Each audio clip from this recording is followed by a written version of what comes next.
Bonjour ou bonsoir. Des préhumains avant Ève et Adam. Référence La guerre du feu, le film La guerre du feu. Dans les visions du royaume des cieux que j'ai eues entre 2001 et 2013, je n'ai plus aucune vision du royaume des cieux depuis 2013. euh, Parmi les choses que j'ai pu découvrir, c'est le fait que pour pouvoir créer des êtres vivants et intelligents comme des animaux, et pour pouvoir créer des êtres vivants, intelligents et spirituels comme des êtres humains, ça ne se passe pas comme dans le film d'animation Cendrillon, on voit un personnage qui est, je crois, la marraine, qui est une fée la marraine de Cendrillon, qui est une fée. Elle a une baguette magique, elle prononce une parole, elle donne un coup de baguette magique, et hop, d'un seul coup, instantanément, euh, Cendrillon va passer d'un état où elle a des habits en haillons à un état où elle est habillée comme une princesse, et donc elle peut aller au bal auquel elle veut aller.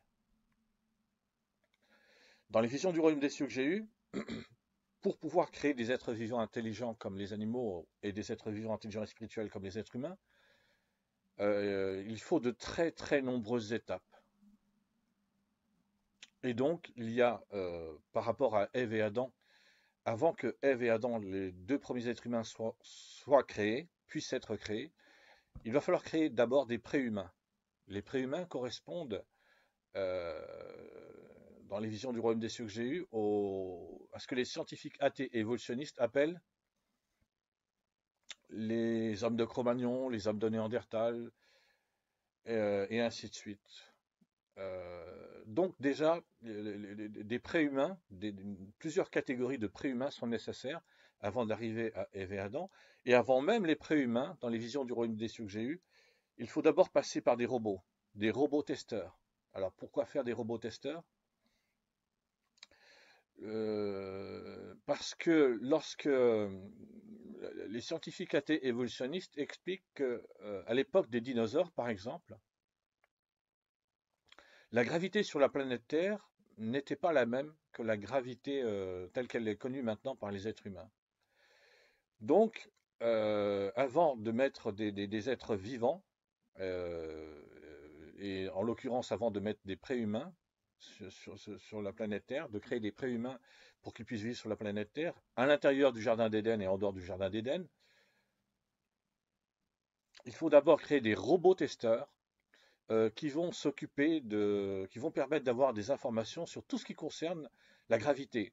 Comment des préhumains et ensuite des humains vont pouvoir marcher avec la gravité, courir avec la gravité, dormir avec la gravité, manger avec la gravité, et ainsi de suite, tout ce que les êtres humains font. Et une fois que les robots testeurs ont permis d'avoir un certain nombre d'informations, il est nécessaire de créer plusieurs catégories de préhumains. Pourquoi des préhumains avant Ève et Adam?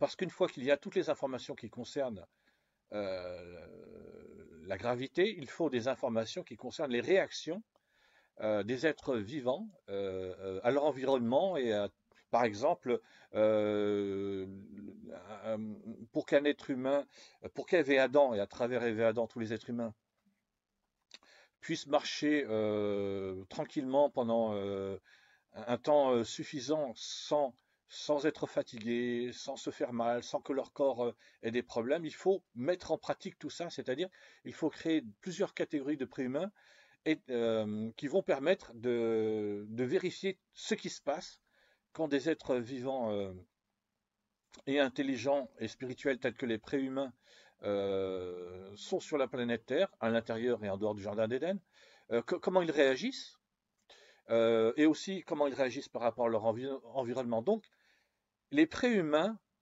dans les visions du royaume des cieux que j'ai eues, et je précise que dans les visions du royaume des cieux que j'ai eues, le royaume des cieux est un système solaire d'une vingtaine de planètes, sur lequel on trouve des êtres vivants, intelligents et spirituels, plusieurs centaines de millions, des milliards ou des dizaines de milliards. Donc on peut les qualifier d'extraterrestres. Hein. C'est un endroit qui existe d'une façon très concrète, puisque c'est un système solaire. Chronologiquement, c'est plutôt les êtres humains qui sont des extraterrestres pour les êtres célestes vivant dans ce système solaire d'une vingtaine de planètes que le royaume des cieux, puisque les êtres célestes ont existé en premier, et les êtres humains, eux, sont arrivés beaucoup, beaucoup plus tard, des milliards d'années plus tard probablement.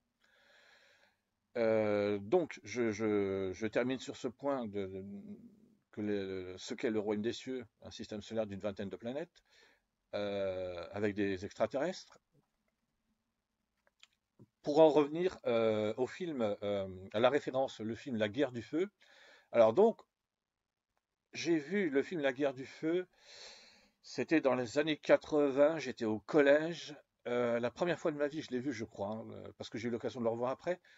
J'étais au collège, il y avait une salle polyvalente, et dans cette salle polyvalente au collège, ils diffusaient des films. Je me souviens avoir vu Les Dents de la Mer dans cette salle polyvalente, un film avec un acteur, alors je ne sais jamais si c'est Cary Grant ou Gary Cooper, je confonds tout le temps les deux acteurs, et La Guerre du Feu. Je me souviens très bien d'avoir vu ces trois-là.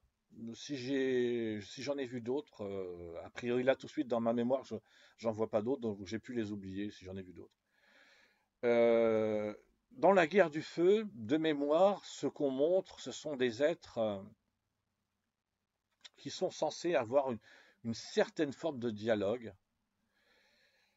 Et sincèrement, ça m'a toujours posé problème, ce principe des scientifiques athées évolutionnistes, ce que montre le film La guerre du feu, qui explique, voilà, les êtres humains, ils ont eu une sorte de, alors, on dit un langage, un proto-langage. Ils ont eu une sorte de proto-langage, c'est-à-dire quelque chose qui ressemble au langage des êtres humains, mais qui n'est pas encore le langage des êtres humains. J'ai toujours eu un grave problème avec ce principe parce que euh, ça n'existe pas. Concrètement, ça n'existe pas. Concrètement, il n'y a jamais eu, les scientifiques athées évolutionnistes, quand ils expliquent ce principe, il y a eu un proto-langage qu'on voit dans le film La Guerre du Feu, ce qu'on voit d'ailleurs dans n'importe quel film, téléfilm, série télévisée ou quoi que ce soit dans le monde de la fiction qui montre des préhumains, des hommes de Cro-Magnon, des hommes de Néandertal et ainsi de suite. Ils sont censés avoir un proto-langage comme ça qui vient de nulle part. Or, ça n'existe pas. Les scientifiques athées évolutionnistes ne donnent jamais l'exemple d'animaux qui auraient eu un proto-langage. Donc, en fait, quand les scientifiques athées évolutionnistes parlent du proto-langage, c'est simplement une hypothèse. Ils imaginent, à la fois c'est une hypothèse, c'est de l'imagination, ils imaginent que, puisque ils ont existé et que pour les scientifiques athées évolutionnistes, les êtres humains n'ont pas de créateur, alors ça peut être comme, c'est comme ça que ça a dû se passer. Sauf qu'il n'y a rien, il n'y a absolument rien qui prouve que c'est possible. Et même, au contraire, tout ce qui existe prouve que ça pose un grave problème pour que ça puisse être possible. Je m'explique. Quand un enfant humain, un être humain enfant, apprend le langage humain, quel que soit le pays où il se trouve, quelle que soit la langue qu'il apprend, peu importe. L'enfant humain, son cerveau, a déjà tout ce qu'il faut pour qu'il puisse apprendre le langage. Tout ce qu'il faut. Dans le cas des préhumains, en se basant sur la théorie de l'évolution et les explications des scientifiques évolutionnistes, quand un préhumain, comme on voit dans La Guerre du Feu, le film La Guerre du Feu, il est censé avoir un langage. Mais d'où il vient? D'où vient ce langage? Ben, de nulle part. Le langage des préhumains, dans la théorie de l'évolution expliquée par les scientifiques évolutionnistes, ça vient de nulle part. C'est exactement comme lorsque j'écoute parler du passage d'êtres qui seraient des sortes de singes qui progresseraient vers les êtres humains. On parle du passage de la marche à quatre pattes vers la bipédie. Alors, je vais reprendre une explication donnée par la rockstar des anthropologues, Yves Coppens. J'ai eu l'occasion d'écouter Yves Coppens, pas une seule fois d'ailleurs, je veux dire pas seulement une seule fois d'ailleurs. Yves Coppens, j'ai eu l'occasion d'écouter d'autres anthropologues, mais je prends Yves Coppens comme référence parce que chaque fois que j'ai eu l'occasion de voir et d'entendre Yves Coppens dans une émission, il était accueilli comme une véritable rockstar du monde de l'anthropologie. Qu'explique Yves Coppens? Alors Yves Coppens, il donne une explication dont on peut tout dire, sauf une seule chose, c'est qu'elle est scientifique. Il dit voilà, avant c'était comme ça, il y avait des animaux qui marchaient à quatre pattes, et puis après c'est comme ça, il y a eu de la bipédie. Alors on suppose que, on imagine que, peut-être que, il a dû se passer ceci, il a dû se passer cela. C'est ridicule, c'est ridicule. Les raisonnements des scientifiques athées évolutionnistes sont censés être logiques, cohérents, rationnels, scientifiques. Et comme pour le proto-langage, qui est complètement ridicule, les explications données n'ont aucun sens. Alors, c'est très simple. Je vais expliquer ce qui me pose problème et pourquoi, pour moi, c'est ridicule. Les scientifiques athées évolutionnistes, pour eux, il n'y a pas de créateur. Ils disent, voilà, on constate que par le passé, il y a eu des hommes de Cro-Magnon, des hommes de Néandertal. On constate que par le passé, il y a eu des animaux. On constate qu'il existe des êtres humains. Hop, on plaque notre idéologie, l'athéisme, la théorie de l'évolution, sur ce qu'on constate. Donc, quand Yves Coppens, ou n'importe quel anthropologue, ou n'importe quel être humain athée va dire avant il y avait des animaux qui marchaient à quatre pattes, et puis à un moment, pour une raison X ou Y qu'on ne connaît pas, on suppose que, on imagine que il s'est passé ceci ou cela, hop, ils sont passés à la bipédie. Mais c'est ridicule. C'est ridicule. Pourquoi c'est ridicule? Parce que c'est pas de la science. La science, c'est lorsque on explique que la Terre est ronde, même si elle n'est pas parfaitement ronde, la Terre est ronde, et qu'il y a des calculs mathématiques ou des... Comment est-ce que je pourrais dire ça? Il y a des explications scientifiques parfaitement claires, nettes et précises qui expliquent pourquoi la Terre est ronde ou à peu près ronde, même si elle n'est pas parfaitement ronde. La Terre a une forme de sphère. Quand les scientifiques expliquent que la planète Terre se situe à environ 148 millions de kilomètres du Soleil, ce sont des explications scientifiques parce qu'il y a un raisonnement scientifique. Mais tout ce qui concerne le passage d'animaux qui étaient à quatre pattes, qui vont ensuite vers la bipédie, c'est tout sauf de la science. Les anthropologues ou n'importe quel être humain athée va dire voilà, avant c'était comme ça, et puis après donc c'était comme ça, c'est-à-dire il y avait des animaux à quatre pattes, puis après c'était comme ça. Il y a eu des animaux qui ont marché sur deux pattes. Et les scientifiques athées sont bien obligés de dire qu'il y a eu des animaux qui ont marché sur deux pattes à cause des êtres humains. Les êtres humains marchent sur leurs deux jambes, donc ils marchent pas à quatre pattes, donc ils sont bien obligés de... Et donc au lieu de dire par exemple, écoutez, on va être honnête et sincère intellectuellement, on ne sait pas comment ça s'est passé, on n'a aucune explication, on peut simplement émettre une hypothèse, voilà. Non, non, non, les scientifiques athées évolutionnistes font comme s'ils savaient ce qui s'était passé alors qu'ils n'en savent strictement rien, et comme si leur raisonnement était scientifique alors qu'il n'est absolument pas scientifique.